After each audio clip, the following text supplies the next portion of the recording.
Welcome to the Simple Questions Podcast. This is your host, Dylan Carnahan. The question for this episode is, what is speedcubing? You will learn in this episode about the various speedcubing competitions, from local events to international championships, the strategies top cubers use to gain a competitive advantage, including blindfolded solving, and how to train and prepare if you want to compete yourself. Our guest holds the world record for the fastest blindfolded solve of a standard 3x3x3 cube, completing it in just 12 seconds flat. Set the world record for the mean of 3 consecutive blindfolded 3x3x3 solves, and has achieved a total of 14 official world records in speedcubing. I introduce to you Tommy Cherry.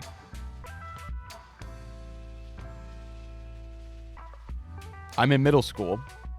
I walk into a classroom during the middle of the day when I see a gentleman who I believe his name was Sam Fruth, playing with the Rubik's Cube. And I think this is really the first time I was exposed to that. He would go to town randomly during the day, and I think it got the teacher upset because he was distracting people. But again, this is like in 7th grade. This is just like, when you can express yourself a little bit more in the classroom. And I remember that fondly is kind of one of the first exposures to a Rubik's Cube. And so I'm curious, Tommy, how did you get into speedcubing? Yeah. So I do want to talk a little bit later to kind of branch off of what you were just describing because I've had various experiences throughout like elementary, middle school, and high school, and now college as far as like how each of the institutions see cubing and how that's affected me. Um, but yeah, so my story with cubing started about 10 years ago. So one of my friends in elementary school, his name's CJ, he was having like a sleepover birthday party with some of our friends from school and his cousin Jonathan. Jonathan, I didn't know it at the time, but he knew how to solve a cube. We like followed each other on YouTube and I guess subscribed, and later on I saw a video he uploaded about like making some kind of 2x2 or 3x3 pattern. He's just like showing some algorithms, and it was very clear that he like knew how to solve these things. And I was very intrigued by that. I had never seen anybody else solve a cube prior to that, and something about it just made me really want to pick up a cube for myself and learn. So actually, before I went to actually buy my first cube, I was kind of just going down a rabbit hole on YouTube, watching some iconic cubing videos like some vlogs of like the world championships and like high profile cubers racing, doing like relays of a bunch of different puzzles. So yeah, I have pretty vivid memories of that even to this day because it just felt so like something about it was so intriguing and just felt so novel to me. So within a few days, went to a local. I convinced my dad to, go to a local Walmart and buy a cube for me. Not that it was like very hard to convince, but I was like so desperate to like get a cube as soon as possible. So I'm like, please, let's do this today. Um, yeah, and then once I got my cube, I remember the first thing I did was like I was trying to just like do some kind of sequence of moves over and over again in hopes that it would solve. And at the time, I didn't realize that like this sequence of moves would take a lot of iterations for the cube to actually return to its original state. So at some point, I just got bored and started doing like random turns on the cube, and but by then the cube was just scrambled in a way where I didn't know how to restore it back.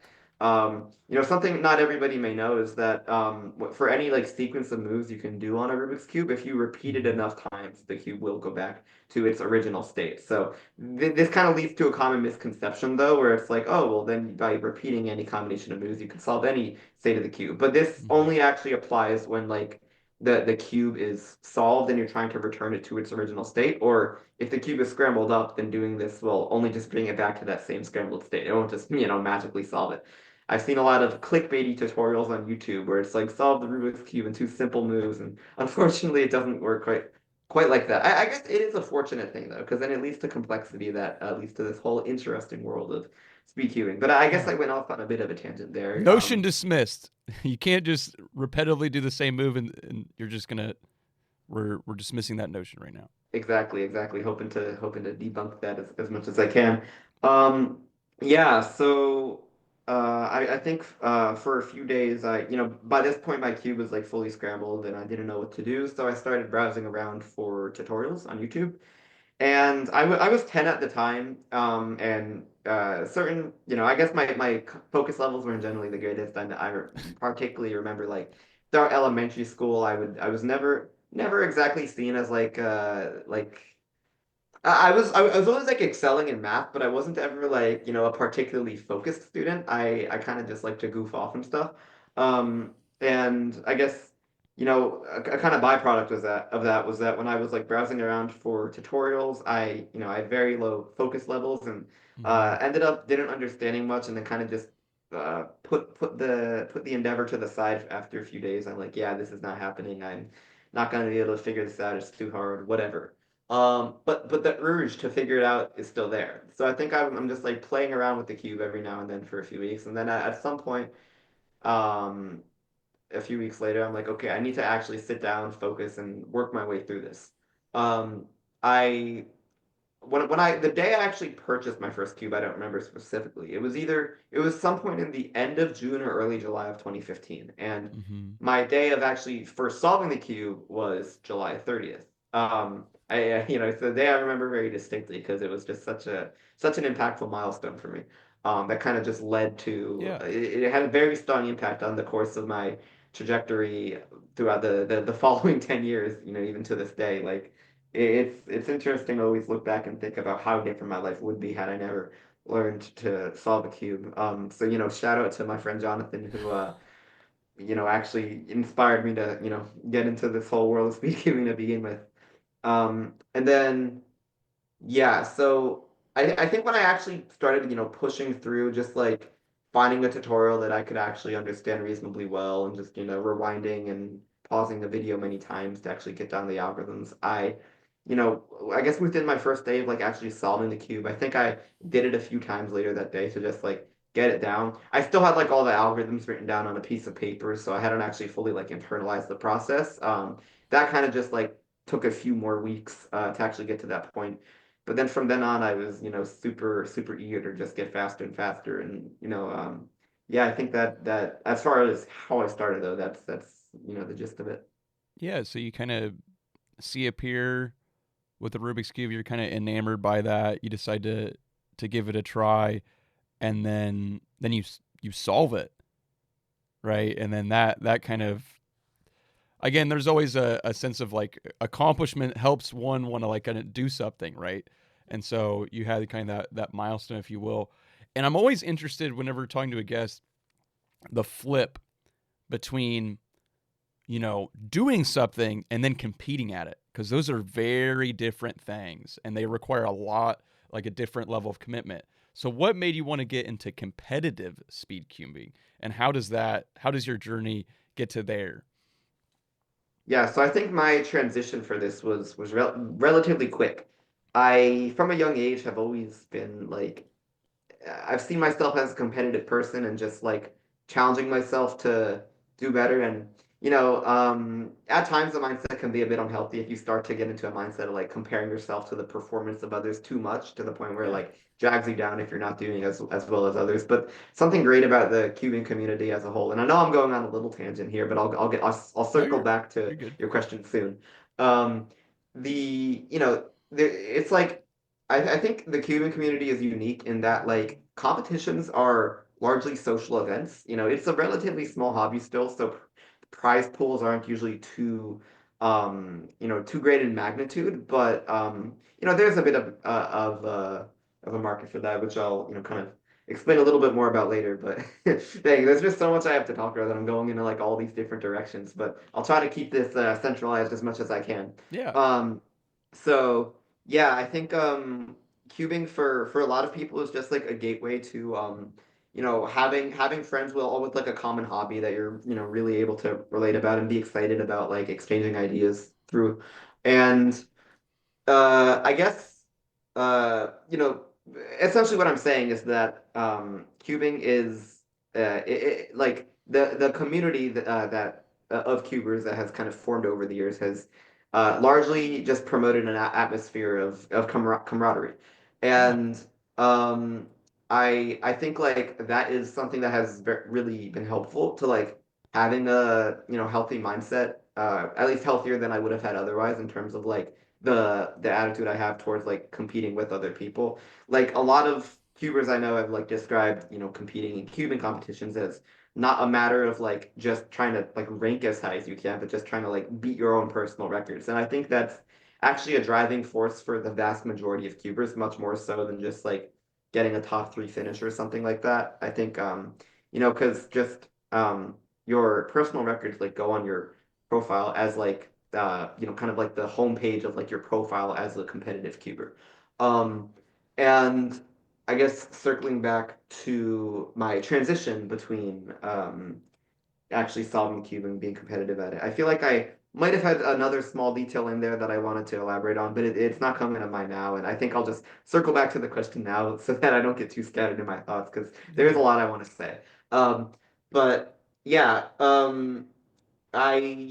just as soon as I saw the cube, I knew like prior to solving the cube, I knew that there was like a competitive world for this from Okay. that rabbit hole I had gone down prior with like watching YouTube videos of huge competitions and stuff, and I was just so fascinated how they had like large conventions for this like nerdy like what's the word, like esoteric type of activity. But it also seemed like a really cool vibey atmosphere with just everybody like just being all friendly and stuff. And I feel like, I mean, I guess I hadn't really like seen too many other communities and like how that would compare at the time. But like with what I know nowadays, it's like a much more friendly atmosphere than like a lot more like serious mainstream like hobbies or sports.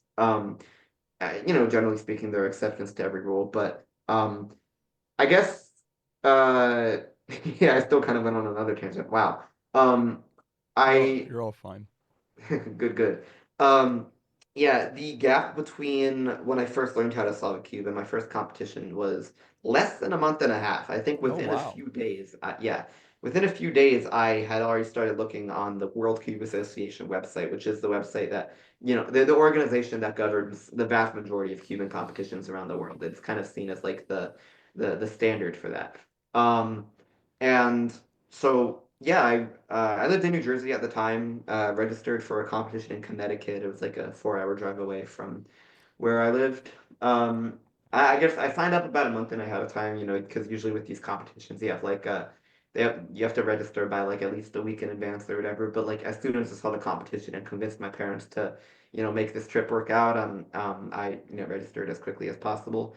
And I guess I'll just give a bit of an anecdote as far as like how my first competition went. So, um, we had a 4-hour road trip the night before, stayed in a hotel. Um, woke up the next morning, headed over to the competition. We call it comps because it's just an easier way to refer to it. Like we use the word so commonly in the realm of cubing. I mean, I guess they're in other realms used to, but anyways, um, I was only competing in two events that day. It was 2x2 and 3x3. 3x3 is like the most standard cube that everybody knows about, even people who aren't within the realm of cubing. And then these competitions have like at the time 18 different events you could compete in. Nowadays they only have 17 because one of them got removed, and perhaps I could talk a little bit more about later. I'm kind of hinting at a lot of different things without actually expanding upon them because I feel like No, if you're I fine.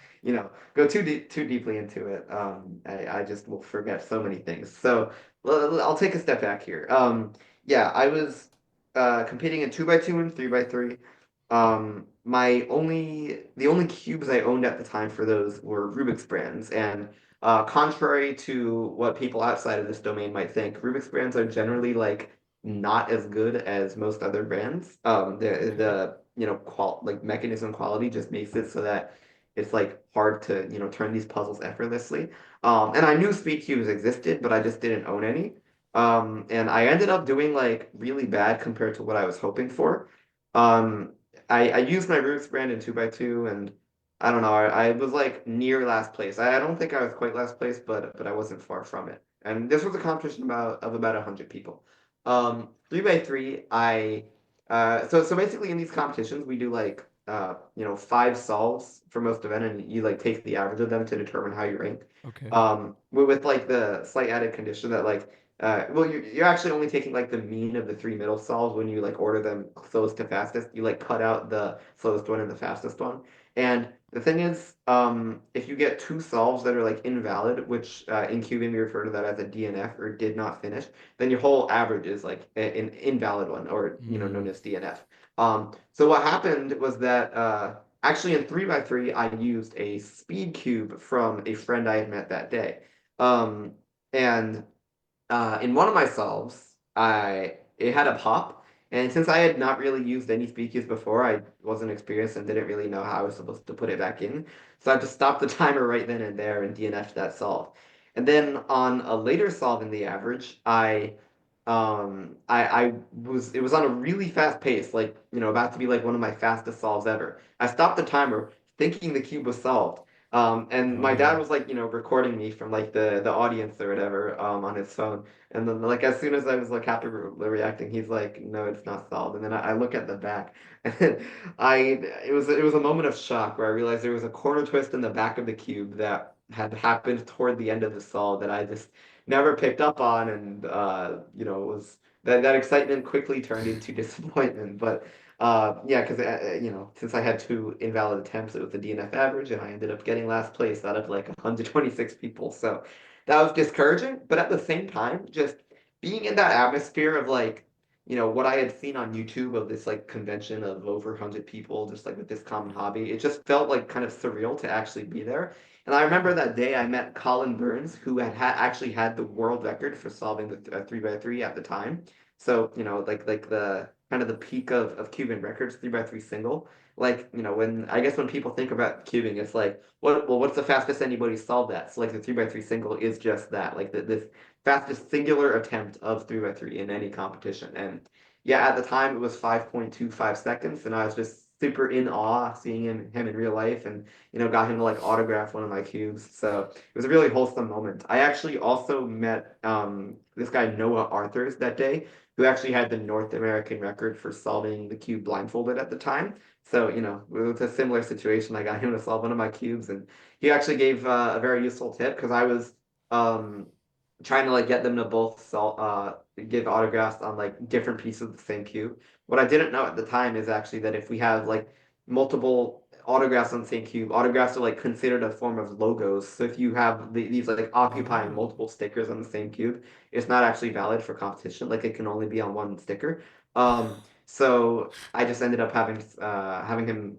I think I still ended up having him sign the same cube, and I was like, I can just have this as a keepsake and actually get a speed cube because I believe the Cubicle was vending that day. They're like a really widely known cubing store, and I got my first Pyraminx as well as my I think I got a 3x3 speed cube. I don't remember for certain, but Pyraminx is for those who don't know is just like we have triangular pieces, and it's a tetrahedral puzzle. I guess it's a little hard to describe without using mathematical terms unless you actually see it. So for those listening, if you don't know what a Pyraminx is, feel free to look it up. Um, yeah, but that competition was a rather disappointing one in terms of my performance because 2x2 and 3x3 were the first events of the day, and after those had finished, I didn't have anything left to compete in. My parents and sister really just wanted to go home, and I was outnumbered. I remember like I started like bursting out crying because I wanted to stay so badly. I had met a few friends that day, and um it was just super fun for me all around. And like, despite how my competing went, I was so eager to keep going to competitions and stuff. So we ended up like making a 4-hour road trip for a competition. We only stayed after like 4 hours. So props to my parents for making this trip work. I was a bit angry at them for a while for like having this having us leave so soon, but fortunately, as we went to more competitions, they really saw my passion for it, and became super supportive over the years of, not that they weren't supportive to begin with, but like the level of support they gave me increased pretty quickly as we started going to more competitions until eventually we were like always staying the whole time at all of them. Like I can't remember the last time I went to a competition at this point where I didn't stay the whole time. Because like, uh, I'm in college now, but even when I was like in high school and needed my like parents to take me to stuff, I yeah, I think basically it's been a long time since they actually weren't willing to stay the whole time. So, yeah, I mean, I guess that's the story of my first competition. And then, it just kind of went from one competition to another. I think my next competition, it was like 3 months later. I just couldn't find one I was able to go to. But yeah, after that, I just went to more and more. No, that I appreciate you explaining that in such detail. And again, there's a lot of things within your story that could prompt a question. Um, I will let's go with something that you alluded to, and I think is just generally good context, which is what are these various speed cubing competitions? You mentioned how I want to say it was like 15. I may got that wrong, and how they had removed one. You alluded to blindfolded competitions, 3x3, 2x2, different cubes. Yeah. So what are the various speed cubing competitions? Yeah, yeah. So within the World Cube Association, we've got 17 different categories. So the reason I say it used to be 18 is because one of them was actually solving the cube with your feet, which, believe it or not, used to be my main event. So it was pretty disappointing when it got removed around, I think it was maybe at the start of 2020 or end of 2020. I don't no, I'm pretty sure it was the start of 2020. Yeah, when it got removed. It was for various reasons. Some commonly cited are like the, public perception of solving cubes with your feet, it being a bit weird or perhaps unsanitary. And, I think some of the points are valid, some of them are a bit blown out of proportion. I do have some thoughts on that. Just kind of as far as like what the general categories are, we've got like 2x2 cubes up through 7x7. So that itself already occupies six different events. And World Cube Association competitions don't always have every event. Major championships generally tend to, like national, continental, or world championships. Um, but I should also clarify that like even if you have like a championship for a specific region, it's always open to like people from outside the region. So like the first competition I went to, I guess it's kind of considered like a local competition. It's not particularly like ceremonious one or whatever, but anybody from around the world is allowed to go. And uh, yeah, so I think, the first competition I went to had like 6 or 7 events. Local competitions generally have around that many. Um, but yeah, other categories are different ways of solving a 3x3. So like aside from a normal, just solving 3x3 with two hands, we've also got a one-handed category, a blindfolded category, a fewest moves category, which is almost like a standardized test of cubing. It's like you have a piece of paper and basically the notation for representing like a scramble configuration is written down on that piece of paper, and you have an hour to find a solution to that configuration as efficiently as possible. And there's a whole like separate branch of techniques people use for like finding efficient solutions to that, completely separate from like the techniques used for speed cubing categories where you solve these puzzles as quickly as possible. But yeah, aside from this, there's also one more category that involves 3x3s, which is known as multiple blindfolded. Basically, you choose how many cubes you want to solve ahead of time, and Okay. then this event always has a 1 hour time limit. Basically, you have to memorize all of them, put your blindfold on, and solve them consecutively. Hmm. Um, the world record holder for that has a resulting competition of 62 out of 65 cubes in 1 hour. And the way the scoring works for that, yeah, it's crazy. It's the number of cubes you solve minus the number of cubes you don't solve. So he solved 62 of them, didn't solve three of them. So 62 minus three is 59. So he has 59 points, and that is the world record for that category. So it's pretty insane. Um, and then we've also got some other blindfolded categories. So 4x4 blindfolded, 5x5 blindfolded. And then these other miscellaneous puzzles, which I guess you could refer to as like side events. So we've got Pyraminx, as I kind of alluded to earlier. We've got a Megaminx, which is a dodecahedron, so 12 sides. And each of the surfaces themselves are pentagons, but it's composed of like edge and corner pieces. This is another thing that, for those listening, if you don't know what it is already, I think it's best to just look up a picture to get a good grasp of that. So just I'll say it again, Megaminx. Yeah, and then we've got Scube. Honestly, I think it's probably best if I don't go too much into the details of what these puzzles are because they're a bit strange. We've got Okay. Scube. clock, and square one. So clock, I mean, if you look up a clock online, you'll just obviously see like everyday clocks. So look up Rubik's clock if you're curious about that. Um, yeah, so I think I named all of them. Yeah. Okay. So, Tommy, how do you decide what to compete in, and what made you do blindfolded speed cubing specifically? Oh yeah. So I think from the start, I was always interested in just competing in as many categories as I could. I just was so fascinated by how we have all these different twisty puzzles, which twisty puzzles specifically are like, handheld puzzles with like moving parts. I maybe my definition is not completely precise, but yeah, there's a whole world of these things, like thousands of different types that get mass produced around the world, and I just wanted to at the start like solve as many as I possibly could, and I remember like making all these like huge wish lists of like what I wanted my parents to get me for holidays or my birthday, and like including a lot of puzzles that aren't within the World Cube Association, but nowadays I'm very much focused on just like the competitive categories. I like the ones outside of competition, but I don't exactly spend time on practicing those. Um, but yeah, so I think one thing that was particularly inspirational to me when I went to my first competition, meeting Noah Arthurs, who had the North American record at the time, just the whole experience made me want to learn blindfolded as quickly as I could. So I think within a few months, I was very intimidated by the idea of doing that to begin with. So I think I actually held it off for a few months, but then either by the end of 2015 or early 2016, I had actually learned and gotten my first successful blindfolded solve. I had to learn like a completely separate method for that, because you can't.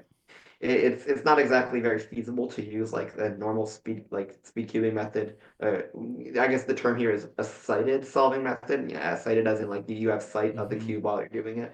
Um, so the process for that too is like there's a very interesting set of distinctions that I could perhaps talk about a little bit later if we have time.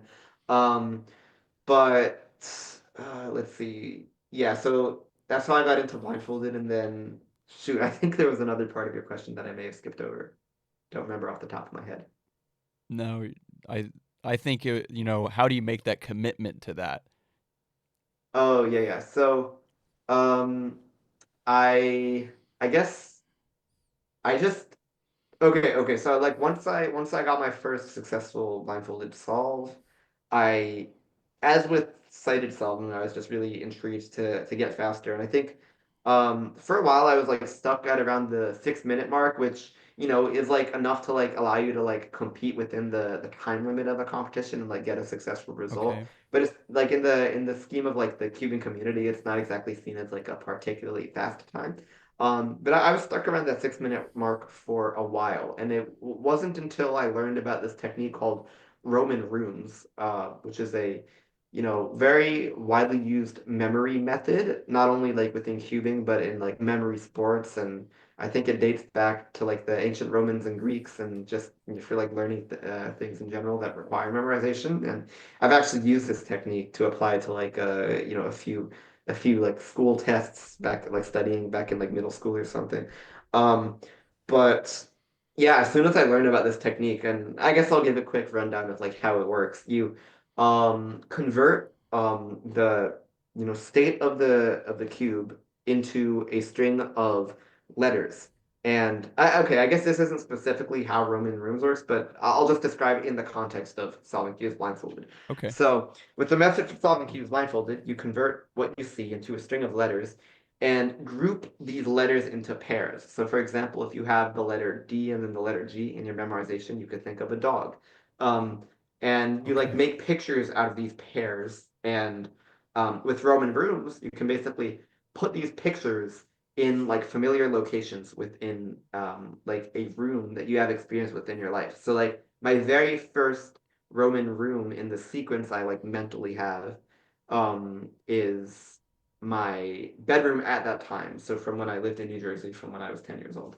So I was essentially like it's interesting because I was often doing my attempts within like my imaginary room because I would be like solving at home in my bedroom while thinking about like a set of locations around my room where I could place like two of these images at like each of the locations, and you're essentially like creating this visual movie which helps you memorize these things very vividly, much more so than if you were to just like auditorily tell yourself like, okay, I have this letter and this little letter. That's the word dog. Like if you just have a random set of words like uh I don't want to try to think of a random set of words, but you get the idea. Yeah. It's very hard to like make associations between everything in like a meaningful way. Whereas if you like attach something, attach them to like something, very familiar locations in your life, it becomes a lot easier to think of. And if you have like, there are different there are different like styles people have with this, where like the number of locations within each room or like the number of images you put at each location. But with what I do, I have like two images at each location, so it's pretty easy to like make associations between those two things. So, and one question people that might arise in people's heads when they're listening to this is like, well, isn't that an extra step if you're like thinking of a place and then just putting these things in the place instead of just like thinking of the images on your own? And I think that is a very valid point to bring up. But I will say that like once these rooms are like fixed, like they don't depend on your scramble. These rooms are like things you just commit to your long-term memory, and you're like always using the same rooms.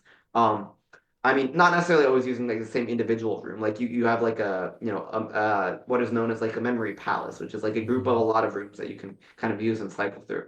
Um, and given that, like you after enough practice, you start to really get the locations down, and eventually it just becomes pretty effortless to just attach what you memorize to these locations. And the fact that it's attached just helps you memorize them so much more easily.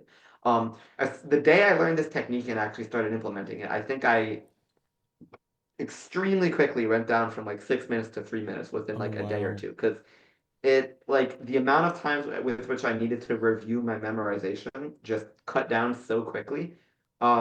I don't know if it was exactly that quick of a jump, but I just remember it being very quick. It was like such a useful thing to implement, and I think that like just kind of lit a spark in me where I was just like, okay, this is gonna be like my thing. This is gonna be Hmm. something I'm super dedicated to, and it just I don't know. I just ended up naturally progressing with it to like to the point where I could get to a high level with it, much more so than most of the other events.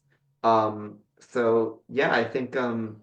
there I don't know. There are like a lot of events that kind of just over the years like made me more and more interested in competing in blind at the top level. But I think just over time I just learned more and more things and I don't know. I feel like if I go into the details of a bunch of specific events, I might start to go on tangents. But I guess there are a few like key ones that come to mind. Like I guess uh, well, the first time I competed in blind, I actually got a success on the first attempt, so that was pretty exciting for me.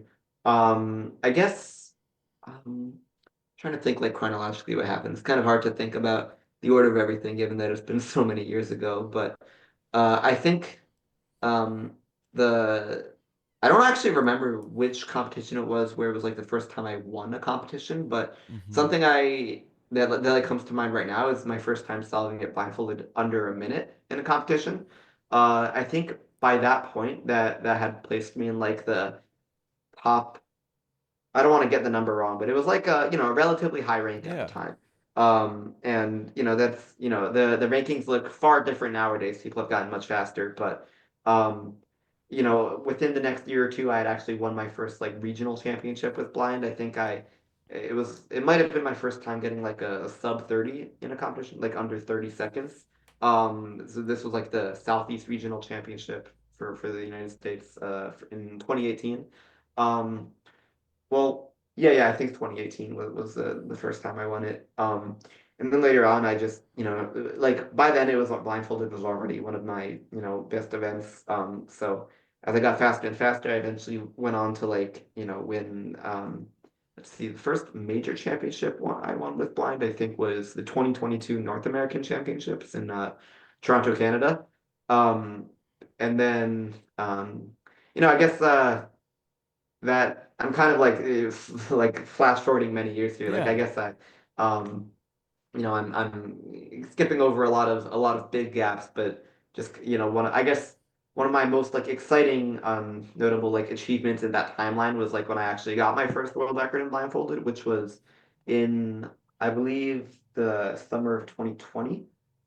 It was either I don't know, like all the sequence of events and dates are honestly kind of a blur to me. I feel like I should remember this specific event more clearly. I'm pretty sure it was 2020.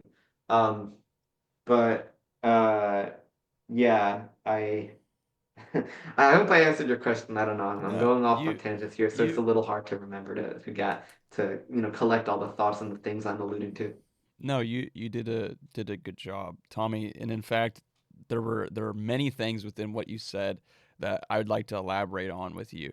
And if you wouldn't mind, let's I because again, there's just so much context, right? There's Yeah. just so much context. So let's do a quick banter, if you will. I'm gonna throw some things at you, and I just want to just give context because you have to think, Tommy. There's gonna be people that are listening to this that are going, yeah, I went to Target and I saw a Rubik's cube. That's about my experience level, right? Like I Yeah. saw it in store. That's all I got. So I'm gonna throw some things at you, but the first thing I want to do, Tommy, is I want to dig into that method you talked about, this Roman rooms method, and I want to clarify. I'm gonna paraphrase, and I want you to tell me if I'm on par or if I'm way off. What you're saying is that you look at this cube and you are assigning letters to it. Okay, you're inspecting it prior to being blindfolded. You're assigning letters to it, and then you're using that combination of you're combining two letters, making a visual image, and then putting it in a room, and then blindfolding yourself, and then recalling those images and using that to solve the cube. How close Yeah. am I? Yeah, my explanation was a bit incomplete, I guess. So once you actually memorize this sequence and blindfold yourself, um, you have like a when you're self and blindfolded, you have a set system for like what your like images mean. Well, I Mm-hmm. guess as a beginner, like your images are kind of like you improvise them on the spot, but basically as long as you know what letters those images represent, then you're good to go. So you're basically converting everything in like these reverse steps once you actually blindfold yourself. So you're Yeah. like, think about what letters that image actually means, and then different letters correspond to like different algorithms or sequences you have to do to like um, manipulate certain parts of the cube without messing up other things. So yeah, we just have different letters representing different algorithms, and yeah, so I think you were pretty on point with that. Okay. Good. I just wanted to be sure, 100% sure. Something else, Tommy. Just for you talked about your personal journey, right, with your blindfold time specifically. Could you help contextualize for everyone what are some of these just general speed cubing times, just in general? Like what's impressive, what's a world record, just to throw some numbers out to maybe contextualize things. And I understand maybe an exact number may be hard to recall off the top. Yeah, so are you specifically asking about sighted solving, blindfolded, or do you want me to just like go into a little bit of both? Just a little bit of both. Okay, so for 3x3 cited, so like just the main category, currently the world record single solve is 3.08 seconds. I really hope I'm not getting that number wrong. Yeah, 3.08. It was actually just very recently broken by Wang Yiheng in China. He's very young. He's like around the age I was at when I first started cubing, so he's really Okay. impressive. He also has the average world record, which this is honestly a bit embarrassing. I don't confidently remember the exact decimal point, but I think it's 4.09. Um, and I guess he's actually quite a bit ahead of everybody else. Well, I guess the top five people are have averages under 5 seconds, but then Okay. like past that, I guess like there's a lot of other people within like the 5 to 6 second range. Um, and then I guess for blindfolded, I'm fortunate to currently hold the world records for single and mean. The reason I say mean instead of average is because in blindfolded you actually only do 3 attempts in a competition, Okay. so we don't have this thing where you like take out the best and worst time and average out the three middle. You just if you get a mean, it means like all three of your solves are successes, and you just average out those times. I will say in blindfolded competitions, your like ranking of that competition is determined by single. And I think that makes sense because it's pretty hard to, solve the cube accurately blindfolded on all three attempts. It doesn't happen too often. Um, so yeah, people are generally ranked by their best singular time. My current world record single is 12.00 seconds. Really hoping Wow. to, break through that 12-second mark sometime soon. Actually, around 2 years ago, I solved it in 11.88 seconds in a competition, but when it hit the table, it actually overturned one of the sides that ended up resulting in a +2 penalty. Basically, when you're one turn away, 2 seconds are added to your time. So unfortunately, that was not a sub 12 world record, but rather a 13.88 second attempt. Um, and my current mean is 14.05 seconds. Actually, I feel like blindfolded times has progressed pretty decently over the past few years. My first world record single, back like 4 or 5 years ago, was 15.27 seconds. Oh So it's wow. actually slower than the averages now. So there have been like some good developments in terms of like solving technique over the years, and um, I think it's just interesting to see how that plays out over time. Yeah. No, I appreciate you giving some throwing some numbers out there just to help people grasp, you know, the competitive nature and the time of these things. I'm Yeah, there's actually one more detail I didn't mention that I think is pretty important. In blindfolded competitions, your memorization is considered part of your time. So what you do interesting. is the cube is placed under like a cover, like a very small box type thing, and you have your hands on the timer. So it's like a touch sensor timer. So as soon as you lift your hands off, then you have to uncover the cube by like taking the box off, memorizing it, put on your blindfold, solve it, and then as you put the cube down on the table, you put your hands on the sensor to stop the timer. So that is essentially like what the process is, like Mm. the start to finish, what you're actually timed on in the blindfolded category. I just thought I'd clarify since it's I think for a lot of people not within cubing, it might not be immediately intuitive. Yeah, no, I think that's a great clarification to make, and I'm glad that you did that. And again, that goes back to the memory techniques being so important because that's a way to reduce time. I Yeah. I think just generally speaking, competing at something like competing at anything, um, there's a lot of emotions that come through, and especially at a very high level, like what you're doing, speed cubing. How do you prepare for an event? What's your preparation look like? Or I'm just I'll leave that open ended because I Yeah, yeah. So I think by now I've gone to over 100 competitions, so my routines become pretty streamlined. I think just in the few days leading up to a competition, I usually try to practice as much as I can. It kind of just really depends on like what event I care most about as far as like breaking my personal record for that competition or just something specific I want to accomplish. And my practice routine nowadays is mostly just a matter of like um, doing hundreds and hundreds of solves to really like hone in on the algorithms I know and implementing them in a wider variety of situations. There's also the aspect of finger tricks, which is like how you're like the precise way you're actually holding the cube and like the different pieces with your fingers to like make sure you can optimally like do sequences of moves like really quickly. So there's like a lot of technique and theory that goes into that. Um, but I guess when it comes to like actually like the day of the competition, I should clarify like I before competitions I don't tend to get much sleep the night before, not like intentionally, but it's just because there's very often like a wide range of just like emotions yeah. like you kind of hinted at, like there's a lot of adrenaline and just excited feelings about just like going to a competition and seeing all my friends. um it's I guess it's always exciting, don't get me wrong, but I think nowadays it's more of like it's a process I've just gotten used to so much. So maybe it's more a little bit more of like I'm like a bit more like stable when it comes to like the night before and able to like get a decent amount of sleep, I think, usually.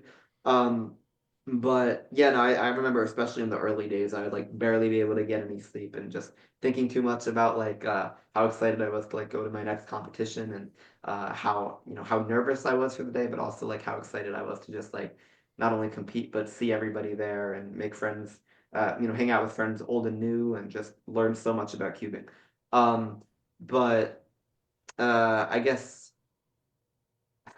Sorry, I'm drawing a bit of a blank. Yeah. So as far as preparation for competing goes on the day of, generally for me it's just a matter of like doing as many stalls as I can before whatever round it is in the event I care most about for that day. Or events plural. It's not not always necessarily just a single event I want to do good in. I just kind of try to find the right balance between doing that and just like relaxing and hanging out with friends on the Yeah. day of the competition. Um, but yeah, that just widely varies depending on my mood and depending on the competition. And then as far as like when I actually go up to compete, my routine nowadays is pretty much just like do some solves while I'm in the waiting area between each attempt, and when I actually go up and do the attempt, I just kind of take a few deep breaths and then get started. There's a whole like branch of like I guess sports psychology that also Yeah. kind of applies to cubing in a lot of scenarios, and um, honestly, I never really looked too deeply into like resources for just kind of like getting used to the whole cubing psychology thing, the whole like mindset thing when it comes to competing. I think I've been pretty fortunate to just like generally have a knack for like competing well, like in competition scenarios, like often even better than I do at home. I think just something about like being there with the adrenaline running and being in the moment has generally like been pretty helpful for me. I think with most cubers it's not like that, and it's very hard to pinpoint why. I think it really depends on the person. But yeah, I think my routine in terms of um what I can like tangibly identify and describe is just like kind of what I've already described. I think like Yeah. the kind of series of thoughts that goes through my head is much more like convoluted, where it's like you're almost like lying to yourself that you like don't care about what you're about to compete in, and just like you're kind of just like going in circles with yourself, trying to convince yourself that like it doesn't matter or whatever. And it's just like kind of like branches off into tons of random lines of thinking, almost like how like with my explanations to like your questions now, it's like I branched off into all these different things. I just think there's just an interesting comparison there. But yeah, hopefully that kind of gives some Yeah. good insight into what my preparation is like. That's that's a good explanation. I appreciate you being candid and kind of talking about your experiences, especially like the night before. Something I feel like a good bit of context to give people, and again, you alluded to it by name dropping some of the events that you participated in, but like how does the professional circuit of speed cubing work? You talked a little bit about the scoring. You've mentioned some events you go to. What is that circuit like? As far as events that you attend, and how does that all work together? Yeah. So definitely some interesting things to touch on here. World Cube Association governs the vast majority of official competitions all around the world. Um, and I guess, every weekend there are like, dozens of competitions, that are officiated under the rules of the World Cube Association or WCA. From here on out, I'll just say WCA because it's, Okay. something I'll say so many times because it is a very like important organization for the sport of speed cubing as a whole. Um, and there have been other competitions here and there, and there are also attempts at like starting like separate cubing leagues. Which these attempts have actually had some success in China specifically. In other places around the world, not so much, but there are a few developments happening nowadays. Um, the I guess the one good thing about the World Cube Association is that like everybody's results like historically gets entered into the database, so you can always go back and see like how somebody progressed over Okay. time. And they have like a lot of very clear statistics that like rank people based on the different categories and stuff. So that way there's like a very standardized way of like measuring yourself up against like the community of cubers as a whole. Um, and aside from that, so a few different competitions and leagues come to mind. One that happened a few years ago was actually run by Red Bull, like the energy drink company. Okay. So they had a few like so this lasted for a few years. They had like world championships of their own. I don't remember exactly why they stopped holding it, but they had it for a few years online where you had like basically like AI just you have smart cubes which are basically Okay. like Bluetooth connected cubes. So like from your own house you can like race against other people. And It, Yeah, the app just like tracks the movements of the cube and like oh, gives you like instantly gives you like a detailed breakdown. Like they reconstruct every little detail of the solve you just did live, so you can like look back on it and use this as like a really useful tool for analyzing your own solutions and strengths and weaknesses. But yeah, like through these like smart cubes, they have like qualification rounds. So if you do well enough in the qualification rounds, then um you actually get invited to like an in-person world championship where if you like compete at a high enough level, you actually I'm pretty sure they like paid for people to like fly out, all expenses paid. And I think it's been in Russia 1 or 2 years. It's I actually don't specifically remember the other locations, but like it's I unfortunately was not old enough to participate in the in-person ones because you had to be at least 16. But the first year I finally was old enough was COVID, so even the World Championship was online. So got a bit of a short end of the stick there. But what I was to kind of the silver lining was that in the World Championship, which also happened through smart cubes because the circumstances just kind of made that the only option. I one of the categories was rescramble, which it essentially involves like you take there's a scrambled cube, and on a solved cube, you have to like match that mm, the scramble of that with the other one. So it's kind of like solving a cube in reverse almost. The good thing about that is that the method for doing it is actually very, very, very similar to the methods you use for solving cubes blindfolded. So that really interesting. gave me a leg up. And the fact that I was already like competing at a very high level with blindfolded ended up making so that it actually, you know, really put me ahead of the pack in that category. And I ended up winning the rescramble category, which was a really cool experience. I guess that was technically my first like major competition I won that like is like for blindfolded or something similar. Um, and so yeah, aside from Red Bull also had like a 3x3 and a one-handed category. Um, but then other like cubing leagues and stuff. We've got something happening here recently actually. It's called the Premier Speedcubing League. They actually haven't even had their first competition yet. It's a very recent development. What they're essentially doing is um, having like a few different like regional competitions around the USA, and it's like really focused on being a spectator event. Okay. So they have like a round of like 32 or 64, and then like depending on like who places in the top eight in that round, they do like a head-to-head tournament in front of like the audience of whoever attends. Like it's like being marketed to like people outside of cubing too. And they have like spectator fees and all that. So like they're trying to make it into like a huge spectacle that you can watch and like be intrigued by from like the audience perspective. And um another thing is they're like inviting like top cubers like from a bunch of different regions to like hold like autographing sections, really trying to push this to be like they're very similar to like more mainstream sports in a lot of ways. I mean, major championships have had similar types of things too. Like, for example, there's often like a nations cup at each world championship, which is technically unofficial because it's not like one of those 17 official world WCA categories. But basically, like teams of like three or four from each nation race each other in a relay, and it ends up this like head-to-head tournament ends up being like super fun to watch. Like Yeah. world championships generally have like over 1,000 people, so it's like a huge audience, and it's a really hype type of thing. And major championships also do have those like autograph booths and stuff where people can like take pictures and stuff with like their Cuban idols or just people they look up to.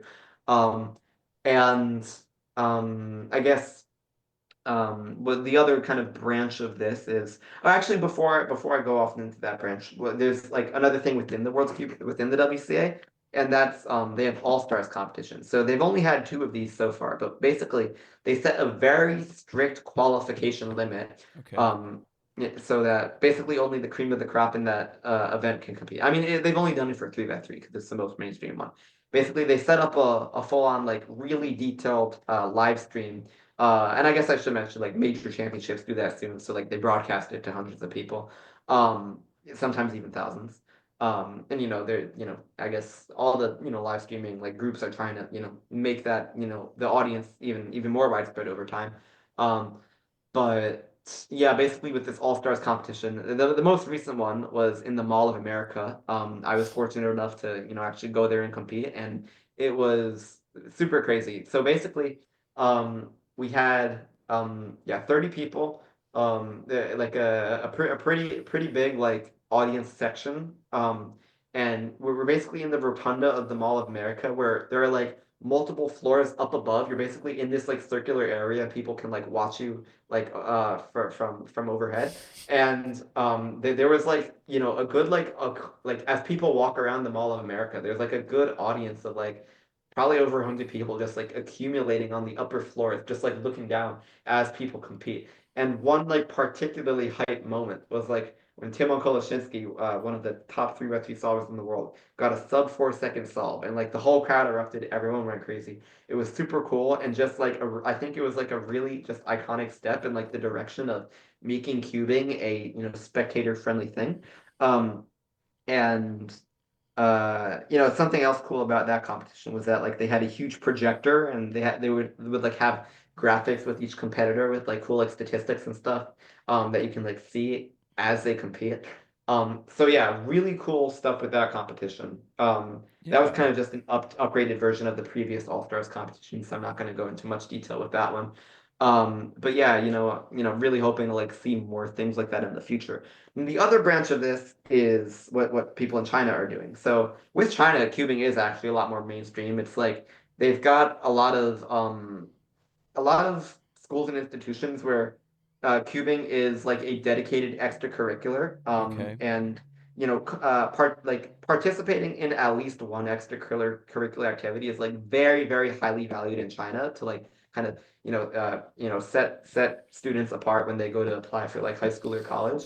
Um, so I guess it's like kind of similar in the US, but like in China, like it's like much more crucial to like have at least Okay. one extracurricular activity where you're like really set apart in. So um we're like really ahead of the pack in. So like there are like hundreds of schools that teach cubing just as an extracurricular, even though like they're not all necessarily like competing at a high level. It's just like something where you just kind of like have this unique skill, and being able to develop it ends up being super valuable for a lot of reasons. So they have that, and what kind of tends to come along with it is a lot of speedcubing leagues. And I don't know exactly how many leagues they have around there, but from what I've heard, it's really successful. What also happens is that major cubing companies hold their own competitions. Mm-hmm. So, what one in particular is Moyu. They're a huge cubing manufacturer, and they have a factory based in China. They've had like a huge event where um, I'm not completely clear on what the event exactly was, but it was like a combination of like a competition, autograph signing thing, and just like like a cubing hangout or like a get together convention, whatever you want to call it. Yeah. And I remember seeing like videos from the competition, and they had like hundreds, if not maybe even over 1,000, like people who showed up to the competition just like just to watch, even if they're not viewers at all. Like Yeah. like it just kind of goes to show like that doesn't really happen in like the Western world or really anywhere besides China, as Mm. far as I'm aware. And like I think cubing in a lot of ways is more highly valued there. Like this specific competition I'm alluding to only had like you know uh no more than like a dozen, like a few dozen competitors, and they're all like really high profile cubers. So like all the like audience members are like really excited to meet them and all, and it was Yeah. just like really cool to see. And that's I've been actually learning Chinese myself over the past year and a half, and I'm really looking forward to potentially tapping into that world of like cubing leagues and competitions in China. And what also comes along with that is like abundant opportunities for coaching. I actually coach part-time currently through a company called Cubing Life Academy. It's online. So yeah, I do that a few hours a week. Interesting. But I'm actually it's an interesting timeline here because I do happen to be going to China for my first time in just 4 days. So Oh, that's that's gonna exciting. be yeah, it's gonna be really cool. I'm gonna be visiting Moyu's factory, as well as meeting up with some people from like some of these like cubing like teaching and Yeah. coaching institutions. So really interested to, see what that actually looks like and just really get an insider's perspective. And I'm really looking forward to that. Um, So, but yeah. Tommy, you know, as a cubing coach, as someone that's passionate, as someone that has, world records, that's been doing this since a very young age, what advice do you have for newcomers for speed cubing? All right. So, I mean, I think like the bottom line is that it's got to be something you like doing. Like, if you don't really like cubing, then I don't think there's too much of a reason to like take it very far. Um, like, I think just being passionate about something in general makes people much more effective at it. And because then you're just gonna, kind of naturally happen to spend more time working on things and like be eager to like actually improve or whatever. And provided that you are passionate about cubing, I think it's also kind of important to think to yourself about like what specifically you want to get out of it. Some people like to be all rounders or like, practice every different event. And I was like that for a while until eventually I started to like hone in on more events, like a few specific events. But some people are in it for the speed cubing aspect and just going to competitions and getting involved in the community that way. Some people are kind of um, more on the side of like making social media content through cubing. Mm-hmm. It's obviously a very niche thing and there is an audience for it. So like some people have actually gotten to the point of like making full-time jobs out of making Interesting. cubing related content because they have such a wide audience. Um, and then there's also like the aspect of like collecting twisty puzzles or just like even making your own, whether it's through like 3D printing or like making mods to like already existing ones to like put cool like twists on like already puzzles that are already out there. And people have gotten really, really creative with that type of thing. Bottom line is that there are a ton of different ways to get involved in cubing aside from just speed cubing itself. And I think like thinking to yourself about like what you want to get out of cubing will kind of help guide what, decisions you make when it comes to how you spend your time cubing um, and that can change over time too. I think, you don't have to necessarily stick within one subdomain or another. You can, kind of get involved in a bunch of different ones. I think when I was first starting out, I really liked the idea of collecting different cubing puzzles and, by now I probably own over like 300 or 350 of them yeah, out of like the ones I've collected over the years. But yeah, I think just making sure you stick to whichever parts you find most fulfilling will kind of allow your cubing endeavors to be taken to their fullest. I think that's very sound advice, and I think it's applicable for many things outside of just cubing as well. Tommy, what's the best way for people to learn more about you? Okay, so my main form of like posting cubing related content is my YouTube channel. It's mostly competition highlights. But yeah, people often like, make comments on my videos and sometimes I reply to them if I'm like not too busy. And so that's one way you can contact me. I guess I also have an email. Actually people don't really contact me through my email, but I guess I'll just say it just in case anybody wants to. It's a tjcubing2453 at gmail.com. I used to like live stream on Twitch, but I haven't done that in years. And my YouTube and Twitch channel are both just my name, Tommy Cherry. Okay. And then I guess really the only other platform I use is Instagram. So my Instagram handle is Tommy Cherry 11111. And yeah, people can follow me there or send me a message there if they want to contact me. I haven't really posted to that it's Instagram in a while. Honestly, it's primarily YouTube. Okay. I've made some tutorials here and there, product reviews. Lately, it's mostly like competition highlights or even practicing highlights. But yeah, I think it's mainly those things. Okay. Well, I'll be sure to include all of that in the show notes, included within this episode for everyone to check out. Tommy, thank you for sharing your time and knowledge today. No problem. Yeah, I'm really, really glad to be here. It's been a lot of fun.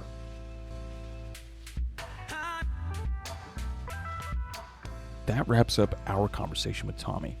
We talked about the memory techniques used in blindfolded speed cubing, the wide variety of cubes used in competition, from 3x3x3 to more advanced formats, and the cultural significance of speed cubing around the globe. Go to this episode's show notes to see any resources Tommy mentioned during our episode. And lastly, subscribe to Simple Questions Podcast to get notified when our latest episodes are released. Thank you for listening, and remember to keep asking questions.